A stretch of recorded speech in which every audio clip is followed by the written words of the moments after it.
This is the first episode of The Burning Platform as a standalone series, which will be broadcast on Podcast Party. You can go and subscribe. The links will be below the video, and then you'll get the notifications whenever we do a brand new episode. We're going to do them weekly, and my collaborators, if they'll call themselves that, are Phumi Mashigo and Kanthan Pillay, both of whom have been part of the show from the very beginning. Justice Malala began the show with me 10 years ago on cliffcentral.com, and we had the most incredible run for 10 solid years of being honest, breaking the barriers, speaking to everyone and anyone who's important, who matters, dealing with social, political, economic, and other interest areas for all of us, the stuff that really affects our lives. And I think that's what we're going to do in future episodes of this series as well. We've been doing a lot on the elections, and if you've missed any of those, you'll be able to find them on the Podcast Party as well. Just make sure that you are aware of all those things with some notifications and subscriptions. You can't go wrong. Here is an episode that we recorded especially as a pre-election special and to launch this brand new version of the Burning Platform. It's still the Burning Platform. We're still going to be as curious and as hard-assed as ever. And I'm sure Pumi's not going to let us down, and neither will Kanthan. So all the things that you love in a neatly packaged podcast on the Podcast Party.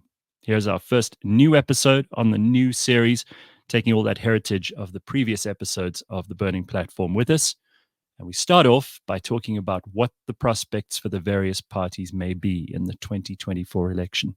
And we'll begin, obviously, with that one outlier, the person who threw out all the predictions, Jacob Zuma. Over to Phumi. And that for what in my mind is a very old, very staid, very patriarchal and traditional party, he has managed to manage a career in politics that has allowed him a voice outside of just his party specific. When I see him in Parliament, he's the chairperson of Scopa. He's very good at that. He's very considered. He's very and I think there's a maturity about him. I think he has been a very big influence on what the IFP on the ground in KZN has managed to do in the past couple of years. So it's resurgence with young people. It's coming back to the fore. I think he and the way he composes himself has been a big part of that. It'll be interesting to see. It'll be interesting to see what happens going into this election, because I think that there are so many, and I've said from the very beginning, this election has many shifting sands. There's many places where everything is unsteady. And we did speak about a bolt of lightning in the daytime. Yeah. And MK has done that. MK has been that.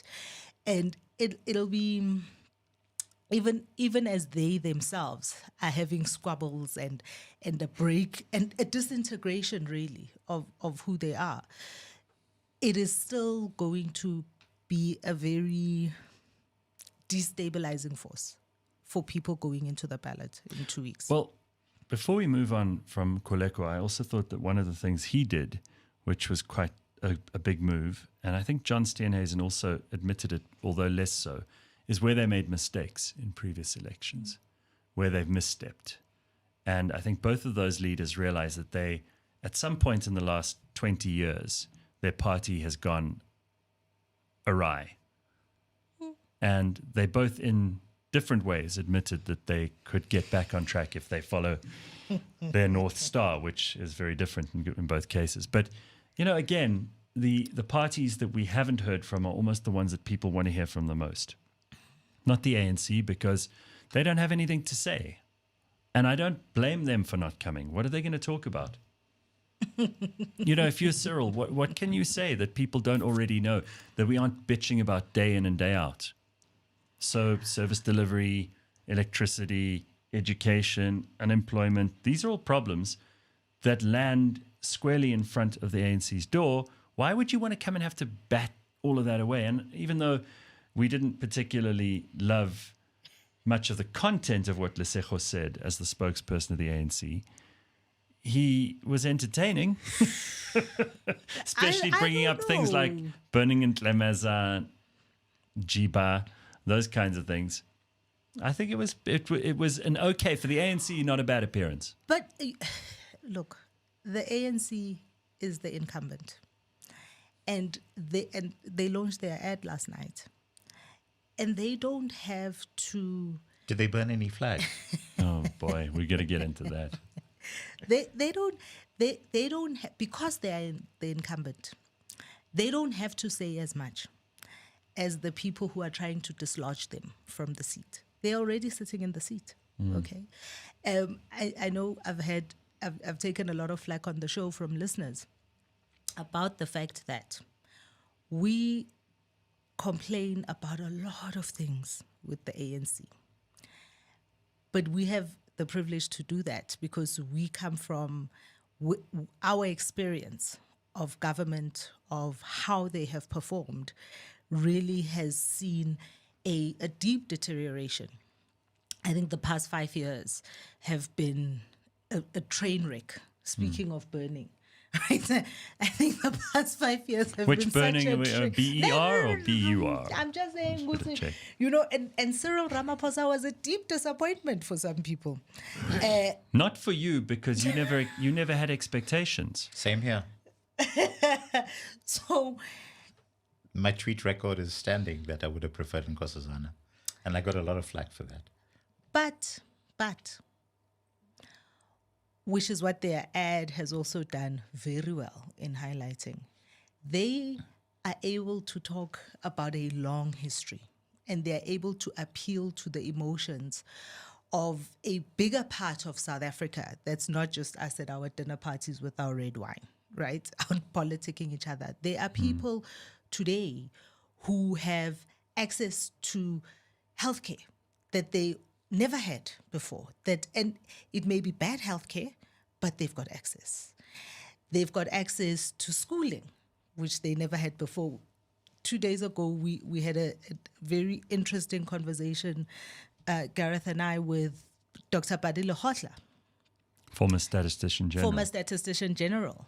But looking at all of those things and looking at what priorities of South Africans are, they don't look like what they look like for us. And there are many, many, many people in this country who are sitting at home and going, so I have electricity 3 times a day for Which is far 4 more hours. than I had. And I never had it before. Right. I've got scholar transport to get my kids to school. There's a road, there's a mobile clinic that comes into my village. All of those things make those people go, this ANC has delivered something. You see, an interesting point of comparison is that we are almost at that kind of inflection point. So you consider that apartheid South Africa broke off from the British Empire in 1961. So, and then from 1961 up until 1994, that's 33 years, basically. I would say 48 was more important. Well, with the nationalists taking over. Yeah. I mean, I don't think the Republic meant a huge amount. Well, actually it did in terms of cutting ties financially, embarking. So essentially you are starting a new country because you're launching your own currency that's not in any way linked to that of the colonial power. Right. There's an entire range of things. So if you look in terms of what the nationalist government managed to achieve in 33 years from 1961 up until 1994, and you use that as a comparative point in terms of what the ANC has managed to achieve in 30 years in power up until now. So they've still got 3 years potentially where they could prove us wrong, assuming they still stay in power. But by every measurable standard, if you take a view around the uptick in terms of the quality of lives of citizens in general, and let's park the inequality of apartheid because that's very real, and we're not going to go down that road. But was there across the board a very real uptick in the living conditions of all South Africans during that time? So the most measurable stat that I can point to is that as of 1994, there were more black people owning cars in South Africa than the rest of Africa put together. Okay. It's a significant figure. And if you use that in of itself as a measure around what they managed to achieve during that time versus what the ANC has managed to achieve across the board, unfettered, So for all South Africans. So this does make me think about that ANC Good Story to Tell campaign, which was what, 5 years ago, Yes. 6 years ago, which seems to have been a pretty big home run for them at the time. I mean, there were obviously detractors. You know, there are people complaining about the DA's ad because suddenly they've discovered they're going to be outraged about the flag burning, but they didn't care about that before. This is a good narrative for them to keep putting out there. Do you think it's? I mean, they certainly can't talk about building anything new, but they can say that the general standard has been raised. Like, look, we've done okay. And so this is that an okay narrative? And I agree with Phumi in the sense that for the majority of the country, that actually has been the case. The more interesting point has been those who have seen a retrogression in terms of their standards. And if you take a look at, particularly in terms of the Eastern Free State, where up until 10 years ago, they had access to running water. Yeah. Now they have water tankers coming in. Yeah. So that's actually a total reversal in terms of their living standards.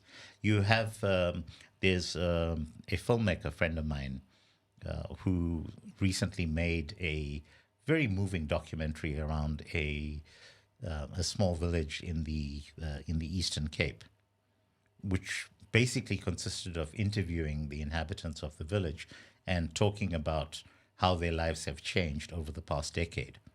And they're heartbreaking stories around, the overall degradation of services that have taken place. And we also have to then contrast that with the fact that in particular parts of the country where the ANC has been removed from power, so the Mgeni municipality in the KZN Midlands is a very good example. We have a number of municipalities on the KZN North Coast that are now run either by the IFP or by a coalition between the IFP and the DA, where again there's been a significant uptick in terms of the quality of lives for people on the ground. And so there's a halo effect that then flows from that, because people in those communities are then telling their friends and family who live in other parts of KZN in particular, look, we've actually had a drastic improvement over the past period. And that's one reason why I'm very clear that for the majority of the country, that narrative is going to hold. But is there enough of a thin edge of a wedge right now, particularly in terms of what's happening in KZN? I think that we're going to see that reflected in terms of how the voting patterns go in that province in particular. KZN, as we've seen, is also it's a battleground. Everybody always knew that KZN would be a battleground. They've concentrated a lot. Almost all the parties have concentrated quite a lot of energy in terms of mobilizing people on the ground there. And what we've seen in the past 3 weeks now is fascinating for me, in that the ANC has obviously seen that they are in trouble. And they have brought out, short of wheeling them out in wheelchairs, Tabombeki. they've brought out Kgalema everyone. Motlanthe. They've brought out Kgalema. Kgalema Motlanthe. They've brought Tokyo. I know, Tokyo so- Sogwale was out yesterday campaigning here in Johannesburg. Thabo Mbeki out campaigning for the party again. And all of that is also indicative of a party that's kind of going, oh dear, maybe we need to do a little bit more. But I do also want to talk about two things with regard to the campaigning over the last while, is how little the expenditure has been on all fronts. You think so? They have spent what we've seen before, just in terms of the volume of communication, whether it is radio, whether it's billboards, whether it's TV, and what we've seen this time around. You can see that across the board, all the political parties have financial constraints. They have not spent. They're not spending more digitally? No. Because that's what's happened with all advertising, surely. No. You don't think so? No. So they're just spending less? They are spending less. They are spending less I tend across to agree the board. with Phumi. I think that the sheer volume in terms of advertising that we saw 5 years ago versus what we have now, I think one of the biggest examples was the recycling of the placards that have been going up on polls. So, a lot of the parties have just been using the register to vote placards still. Yeah. Which were launched that was a few months ago. Yeah. So they haven't been printing new material and putting it out there. So, yeah. And it's important because it is also indicative of the fact that they have not been able to pull in as much funding as they've been able to in the past, which means that there's a lot less money going around. And Except definitely MK clearly has a war chest. So if you look in terms of the overall footprint that they've had, they pitch up, they clearly rent out stadiums. They've got lots of material that's going out all over the place. Their social media team clearly works 24/7, and all of their social media posts they're very focused. They use every opportunity to push Jacob Zuma in terms of talking about things that have happened under his administration. It's very different to we have a good news story to Who tell. do you think, and this is really for you more than for Kanthan and I, Pums, because you've been in marketing and branding and advertising and media for a long time. Who do you think's got it most right, even if they haven't been spending as much? And who's really screwed it up? From a low base, I think Rise Mzansi have been surprising. They've done particularly well for a new party and in the way that they have spread themselves across all 9 provinces on social media. I haven't seen a lot of their stuff on the traditional media platforms. So I haven't seen their stuff on TV. I haven't seen their stuff on radio. But you can see that they had an ad agency help them out. You can see that. You can see the strategy. You can see the clarity of messaging. You can see the single-mindedness of their proposition as well. They've been very consistent, very single-minded in their proposition. I think the MK has been a big disruptor, because of the way in which they have they've been a wrecking ball. So, but they very clearly also have skilled advertising strategists behind theirs. I'm very clear about that. Particularly in terms of their social media. If only they could get some skilled people to actually run the people inside the party, because that's where they fall down horribly. That's a very interesting point that Gareth's making. But it's chaos, right? I mean, what are we voting for if we vote for But who are the MK? people within the party right now? Well, I mean, it's not Zuma. Jabulani. Yeah, but it's basically He's out. Zuma. And to a large extent, we actually don't know, other than there have been a couple of very specific We know public pronouncements. Duduzile's in. Yes. She's definitely but, she's but- on the list. Yes, but Duduzane, for some reason, No, managed he's to not, get 'cause his he- no. father seriously Yeah, he's pissed him off. upset about stuff, and so he's not there anymore. The interesting thing in terms of KZN, by the way, I think that what we are going to see is MK picking up a lot of ANC votes in southern KZN. So that's KZN South Coast, basically. I don't believe that he's going to make an impact to a large extent on the KZN North Coast, because we were already seeing those tendencies when Zuma was still president. Because remember that he lost the Nkandla municipality Yeah, to the IFP while he was still there.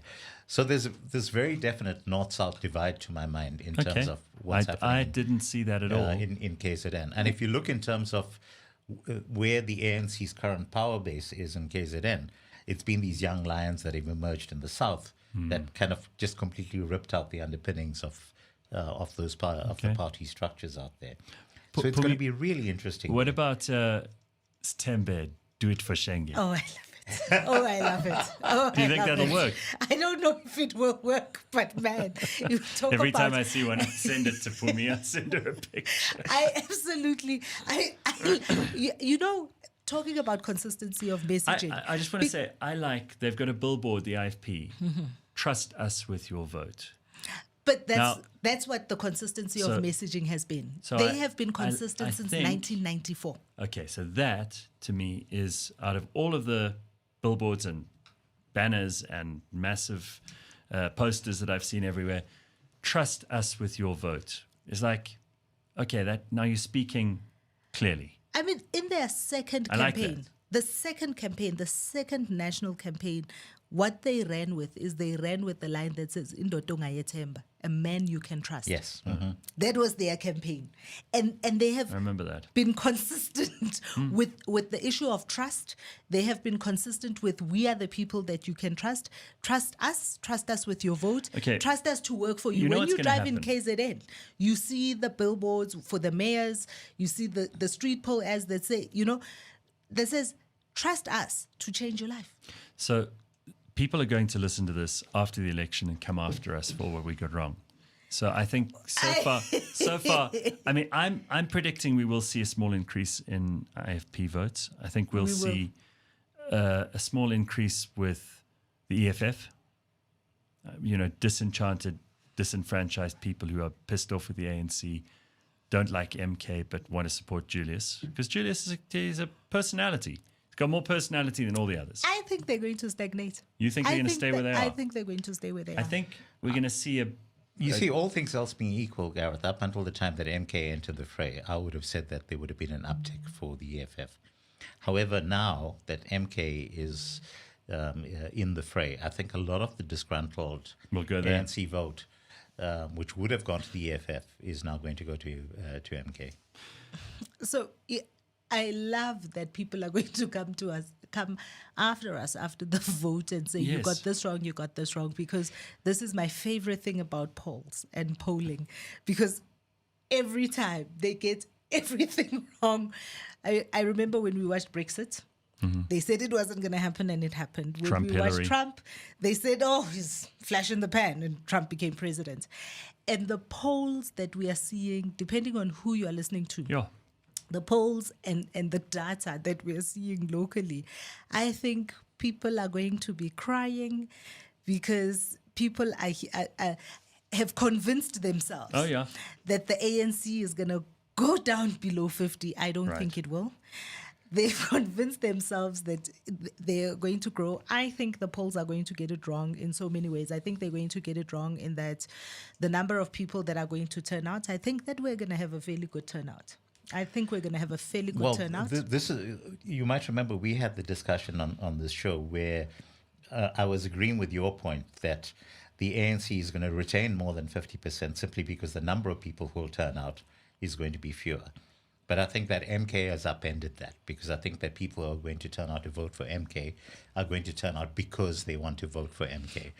And so the overall logic that said previously that if you have fewer voters turning out, the ANC goes backwards, but it still has more than 50% of a reduced base.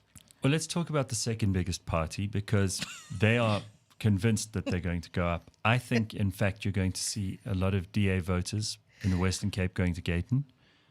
Maybe not enough to throw the governing of the Western Cape out, but you'll see some go. I also think they're going to lose to the Freedom Front. I think they've seen a steady dribble away from them as people have become disenchanted with the DA. A lot of their policies, some people think, are too woke. They didn't like some of the things that the DA has done over the last 5 to 10 years. They might not have liked the personalities. And they've gone further to the right. And there's only one party that's further to the right, and that's the Freedom Front. So I think you'll see some trickle there. And they're going to have a tough time. They, of course, say their internal polling shows them just shooting the lights out. But I tend to agree. I think that the DA is going to go up in Gauteng. I think, possibly in KZN. yeah, and KZN as well, and I think possibly the Eastern Cape as well. I do agree that I think they're going to go backwards in the Western Cape.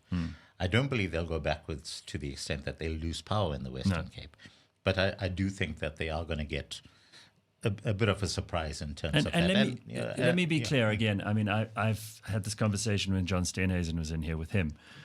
I take no joy in the DA losing, No, because they're absolutely not. competent at municipal governance. They're competent, but I live in a city where the DA is supposedly, the mayor is DA.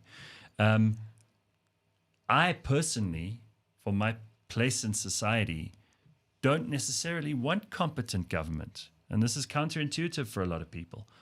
I don't want some party that's imposing rules left, right, and center. I quite like a bit of the ANC's chaos. That's why I don't live in Australia. That doesn't mean I don't think the DA are good or that they wouldn't do a good job, but maybe that's not what I want.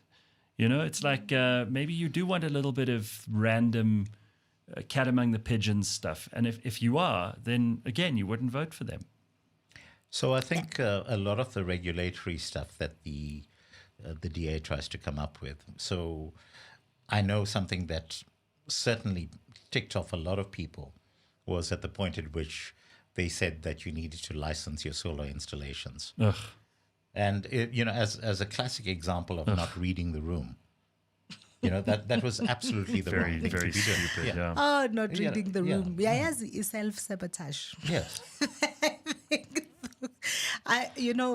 It's every time it is mind-blowing for me to watch the self-sabotage of this party. When we were with John Steenhuisen, and it's why I asked the question of why they believe they can't win, because they self-sabotage all the time. Even as you have their big opponent, their big scary goal is losing on every front. But they are just tripping it's like the themselves Republicans in America that right now they just cannot get their act together in Congress. You got Marjorie Taylor Greene saying she's going to remove the current speaker. It's like these guys just shoot themselves in the foot the whole time, right? And I think that their internal polling is lying to them. I think when we look at it in absolute numbers, I think the DA is going to be one of the biggest losers in this election. I think they're going to be a big loser. Let's talk about the smaller ones. We kind of mentioned Colleen, we mentioned Songezo's Rise Mzansi, but the others, Musi Maimane is talking a big game. He's like, I'm one of the 4 most important leaders in the country. If you only had 4 leaders, I would be one of them. Now, I mean, we've spent some good time with Musi in the studio, and he presents extremely well. And he's got good people in that party. There's some very, very cool young people, particularly young women, who are making an enormous impact. People like them. They're going viral, so to speak, saying the right things. But I don't know whether they'll get the votes. Oh, wow. So I personally have not come across a Bossa voter yet. I have come across Rise Mzansi voters. I think that... particularly among the laptop class, there's a significant number of people who... What's that class? laptop class? The laptop class are those of us, so count me as part of the laptop class in the sense that, I pretty much work wherever I happen to be. I have multiple places where I bed on it. I don't have to go to a 9-to-5 job, is basically the point. And, so at that level, there are lots of people who, they have the luxury of being able to work from home. And, Sure. And they're the type of people who believe that it's wrong to actually evict homeless people from public land and that type of stuff. And I think that they have, and they believe that gun control is good as well. Yeah. And I think that they're finding natural allies in terms of the General Open Society Foundation messaging. There's the refined left, and then there's the coarse left. Yes. The coarse left in this country is MK, EFF, parts of the ANC.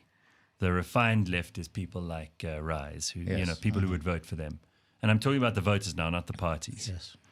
I'm trying to think about the English phrasing, and I may get this wrong, but I feel sorry. The Zulu phrasing is ngiyamsizela, I do because we are dabugis. yeah, because it's such a. I think Musi is going to be deeply disappointed at the end of this election. I think he's going to be deeply disappointed, and and a lot of people who have supported him, a lot of people who are on his list of people are going to be disappointed because I don't. You don't think he'll get any seats at all, or do you think? No, I maybe think one. he'll get seats. He will get a seat. Do you think Songezo will maybe get one?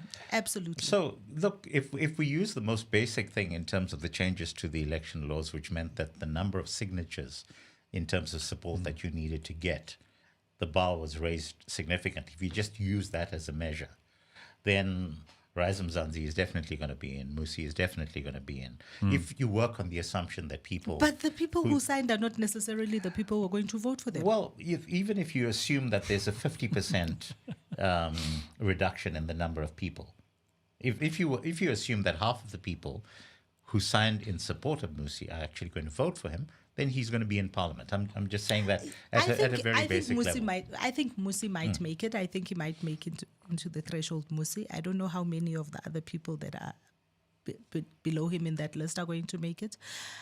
But I do think he's going to be deeply disappointed because I think he's set himself up. I think certainly at the level of whether in Parliament he'll have sufficient influence to be able to be that decisive person who's going to make a huge difference. I think the answer is no. So Holomisa, to a large extent, is a person who does play in that space, but mainly because he's got a certain amount of credibility across all of the parties, where there's a sense that he's the grown-up in the room. It's never about him. Right. It's But always he also about getting the job done. understands. But he understands how to politic. Yes, So what yes. Bantu Holomisa knows is he knows how to politic. He knows how to get out of his office and go across the floor and talk to the politician on the other side and bring them to his side. He knows how Kuleko to... had that same he knows aura how about to him. quarrel. He knows, Yes. if anything, he knows how to hurt the cats. Yeah. Bantu Holomisa knows how to do that. I don't think Musi knows how to do that. I mean, I think... as you know, Well, Musi he is wasn't. one He of the wasn't people- able to do it as Absolutely. leader of the opposition. So you literally are running the party that is most capable of toppling the government, and instead, what happens? You're not able to get your own team on side. It'll be interesting to see how Al Jama does, because Al Jama is in the Western Cape and they have quite a strong base, and there's been a lot of shift and talk, particularly with regard to what's happening in the Middle East and where they stand. So I think that it's going to be interesting to see how Al Jama performs, because suddenly they've become a household name, because suddenly they were in the right place at the right time, and they kind of have all of... To see them here in Joburg, and we feel the way that we feel as Joburgers about Al Jama, about their mayor, but to see what they've done with their messaging. Al Jama is going to be interesting to watch at a national level and how that plays out. You know who the smallest party in the country is? Membership of one. It's Rajbanzi's wife. Still there. Yes, She's the only member of the minority front. And she's still a party. Holding on. I mean, she's not contesting in any real way. But I do think we're also going to see some parties that have always been there die out. We're going to, I think the PAC, shame, yeah. we're going Finished. to have to say goodbye to them. I think COPE, Yeah, we're going I to mean, have to say goodbye to I them. really don't know who's going to vote for Cope. I really don't. I mean, it's a totally failed experiment. Took a long time to fail, but there it is. But I do want to highlight this about independence. And from the very beginning, I've been anti the idea of independence. I've been anti the idea of changing the constitution to allow it. We have not, even in this conversation, had a conversation about independence. Well, now's the time. We have not been able to draw independents to come and chat with us, even over the campaign period. I think it's again going to be one of those things we're going to look at it and it was a mistake. But how many independents a do we have out there, mistake. Phumi? It- How many of them actually passed the means test to actually get on the ballot? Well, there are quite a few. I mean, I think about Zaki Ahmad. Zaki I think Ahmad, about so that's one. Anele Mda. Yeah. So they are So that's some. two, yeah. that are sitting there. And I think here in There's Joburg we've got there's 19. Caro Charo I think in Durban, who's actually he's been running a very sustained campaign, primarily on WhatsApp. Who was he beefing with what's his yesterday? name? What's his Caro? Caro Caro Charo. Charo I can't even say Charo. I yeah. don't. I don't want to say it. I No, feel Charo's like I'm all right. saying something So wrong. there are other words that are not Yeah. so nice. Yeah. So who's he beefing with yesterday? With the Daily Maverick. That's right. Yes. He said because someone wrote an op-ed with a... There's, Yeah, I because think there's Daily 19 Maverick here. gives a platform to someone to diss the guy without giving him right of reply or having covered anything about him in the first place. Which, again, is... Look, I don't want to single out the Daily Maverick again because this is kind of par for the course for our media in general, mainstream media, such as it is. By the But, way, I watched a debate on ENCA. We'll get back to independence in a minute, Pums. But one of their town halls, they did one in Tshwane. And it was... it was chaotic because you've got all these parties and they sing and they make a noise and they won't let the other people answer. And it was mostly the ANC doing that. But I noticed that the IFP guy, who I'd never seen before, I'm not sure who he is. I wish I could name him now. But he was like the adult in the room on that one. And he was saying, and it sounds like I'm very pro IFP in this episode. But honestly, I think we are pro grown-ups. So yeah, Corne Mulder being another case in point. Corne Mulder, Bantu Holomisa, Nkoleko, these are people who, you can take them seriously. They're not playing to the crowd, and they're not saying popular, stupid things and being rhetoricians. They're actually making sensible points. You remember when Max Sisulu was Speaker of the House? Yes. And he had that gravitas about Right. him. We need more of those. So perhaps that's why. But anyway, he came across very well. And Solly did okay, Solly Msimanga, who I still think the DA underutilize. But then that's a story we can have another day. Independents, I don't know that any of them are strong enough to make any meaningful difference. I think that here in Gauteng, there are 19. I think that third ballot, has 19 independents. But there's also the issue of confusion. When people get to the voting station and get their ballot papers. Well, you've got 3 ballot papers this time around. I think that there hasn't been enough communication and education around what is different this time around and what you are expected to do. I think that is also going to create some chaos. This election, it's So going to be... basically, it's gonna be we know exactly who Kanthan's a voting doozy. for. Phumi and I will reveal ours on the last episode before the election. because we're still going to talk to people and we want them to come We here want to give them a talk fair to chance, us, yeah. to talk to us and think that they can still win over our vote. We still got to get the EFF to believe that we might vote for them. And we've also got to decide who's definitely not in the picture. And I think we've kind of had a full go at everybody. Is there anything missing from the information that you need? Because one of the other things that I've really enjoyed in this lead up is spending a lot of time talking to IEC people. And I'm feeling very confident. If you'd asked me a year ago, do you think we'll have a free and fair election? I'd have said to you, no, there's going to be skullduggery. Because you always assume that. Really? Well, especially because the governing party is not exactly flying high. And this is the closest they've ever come to losing outright control of government. And usually when that happens in countries, they start playing dirty tricks. But having spent time in this studio talking to people from the IEC, I really feel like they're trustworthy. And I feel like they're doing a good job. And I think it's a transparent process. And it would require the kind of skullduggery that we see in America. With mail-in votes, people voting without IDs, which we don't allow in this country. Yes. Rightly so. And parties not being allowed in the counting room when they're counting. Those things are part of our process. And if you doubt any of that, then I urge you to listen to the Democracy 101 episodes that we've done on those things. Well, Do you feel the same? Yeah, well, the thing that separates us from the rest of the continent, really, is that the significant chunk of the voting bloc happens to be in the urban areas. which is what kind of separates us from, Yeah. just look across the Limpopo, for example, where it's impossible for any political party to make inroads into the rural areas. We've got the same thing out here pretty much. But because the majority of the populace is actually in the urban centers where you're not able to prevent people from coming in and campaigning freely. As an example, in rural KZN, you could take the view that there are very definite no-go areas, some which are IFP and some which are ANC, where it'll be pretty impossible for others to come and campaign. But are those places likely to be enough to make a huge difference in terms of this election? No. And also, to a large extent, as we go into the future, the rural vote becomes less significant. The trick really is to persuade more of the urban voters to actually get out and vote, which I think is the major issue that we've got coming into these elections. But yes, we do have election observers that are able to go in and observe the counting of ballots and all of that kind of stuff.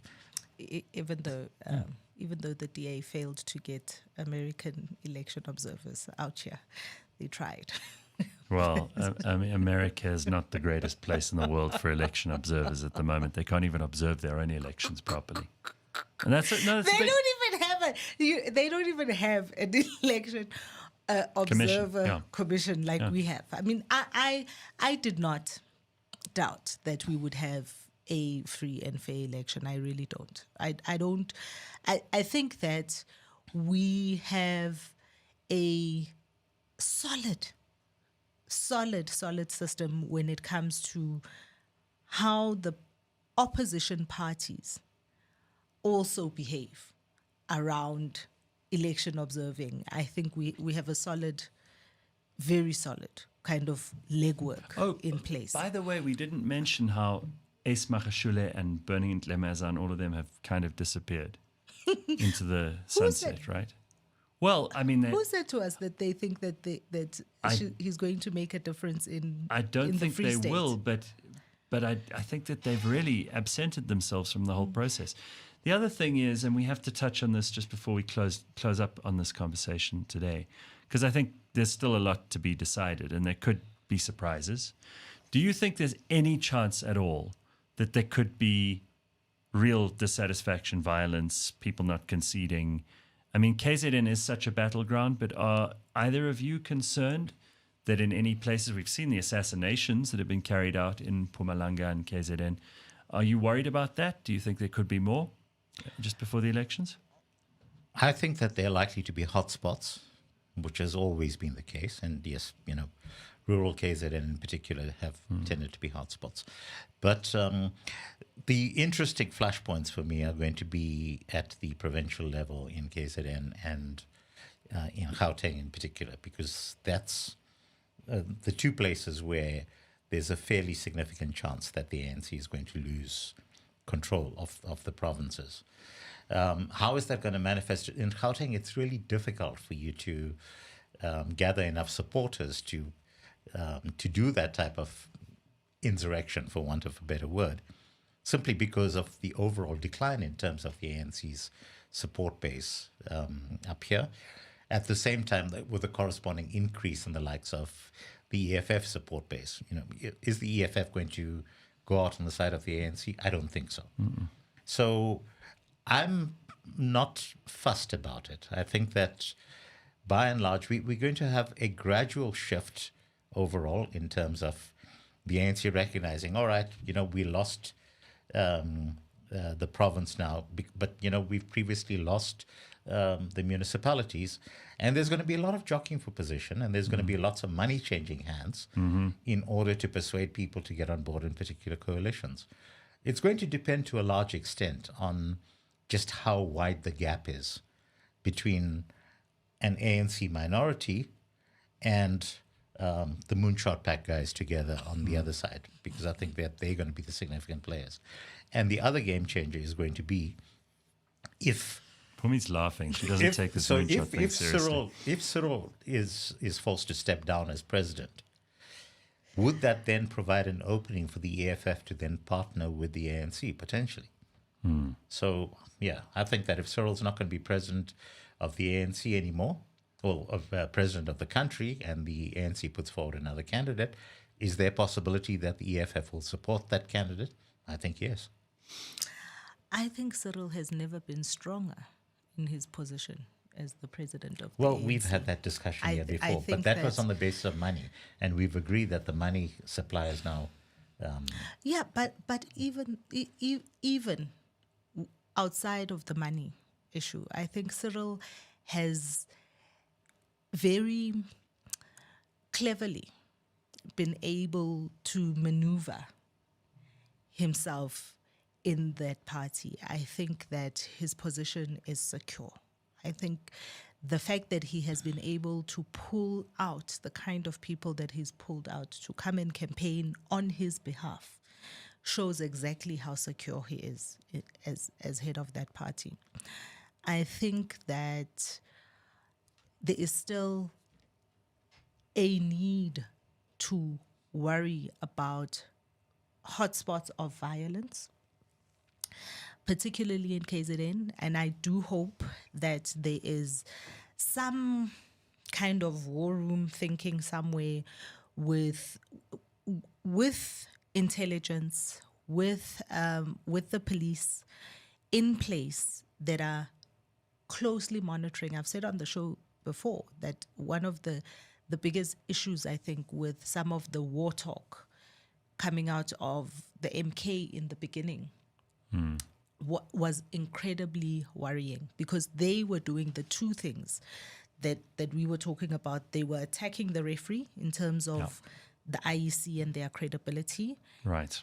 And the war talk was also very much beating the drums of saying, be ready. And what I think we must not forget is how quickly and how easily things can get out of control, like we saw in 2021. Because it actually doesn't need to be huge mobilization. It simply needs a moment of not concentrating on the side of law enforcement, a slow reaction time, because that thing is all those people rioting and not necessarily rioting because they believe in whatever's happening. They are just taking advantage of what's happening. And Thabo Mbeki, 2 weeks ago, when he was doing his reflections, also spoke about that. He also spoke about that 2021 was testing the boundary. Mm-hmm. You know, it was kind of pushing. It's like a child who behaves badly until its parents give it a clap. Yeah, it was testing the boundary. And But I what that I told also us, think that if a 2021 scenario happens again, the reaction is going to be very different, because what is very clear, and I'm using all of the citizens groups that actually got together at that time and very quickly were able to put down those incursions in very specific areas. And they are now far more organized and far more heavily armed. And the government was embarrassed by what happened and their inaction and the army's inability to get where it needed to get. So I think you had if they haven't civilians- learnt anything and they haven't sorted themselves out. You had civilians flying ammunition supplies to police stations. but hence my clear use of the word lack of concentration.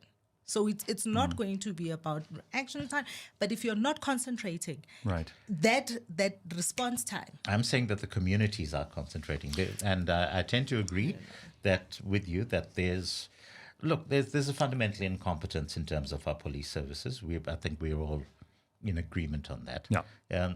To a large extent due to the way in which our Minister of Police operates. But in terms of people on the ground, I think that there's a far greater sense of cohesion right now. And it's across the racial divide. Yeah. It is a middle-class response that basically says, you are not going to mess with the little bit that we've been able to build up. Right. Okay, we're going to have to call it quits at that moment. Oxalai.